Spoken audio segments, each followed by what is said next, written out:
ওসমান হাদির মৃত্যুর পর থেকেই তার পরিবার এক গভীর মানসিক বিপর্যয়ের মধ্যে দিয়ে যাচ্ছে। বিশেষ করে তার স্ত্রী যেভাবে ভেঙে পড়েছেন সে দৃশ্য অনেককে আবেগপ্রবণ করেছে। এই অবস্থার মধ্যে সামাজিক মাধ্যমে ছড়িয়ে পড়েছে একটি চাঞ্চল্যকর আলোচনা। ফেসবুক ও অন্যান্য প্ল্যাটফর্মে দাবি করা হচ্ছে এই কঠিন সময়ে ওসমান হাদির স্ত্রীর পাশে দাঁড়াতে নাকি এগিয়ে এসেছেন মনোয়ার হোসেন ডিপজল। গুঞ্জন অনুযায়ী তিনি নাকি তাকে বিয়ের প্রস্তাব দিয়েছেন, এমন কথাই ঘুরে বেড়াচ্ছে অনলাইনে। এই খবর সামনে আসতে মুহূর্তের মধ্যে বিষয়টি ভাইরাল হয়ে যায়। কেউ এটাকে সহানুভূতির দৃষ্টিতে দেখছেন, কেউ আবার অবাক হচ্ছেন এত বড় দাবি কিভাবে ছড়িয়ে পড়ছে কোনো নিশ্চিত বক্তব্য ছাড়াই।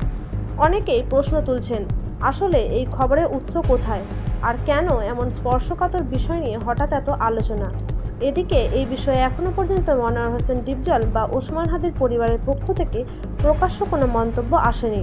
তবুও সামাজিক মাধ্যমে আলোচনা থামছেই না, বরং প্রতিদিন নতুন নতুন ব্যাখ্যা যোগ হচ্ছে। সব মিলিয়ে ওসমান হাদির মৃত্যুর পর তার স্ত্রীকে ঘিরে এই গুঞ্জন এখন নেট দুনিয়ায় বড় আলোচনার বিষয়। আপনার এই বিষয়টি নিয়ে কী মত কমেন্টে জানাতে ভুলবেন না। ধন্যবাদ।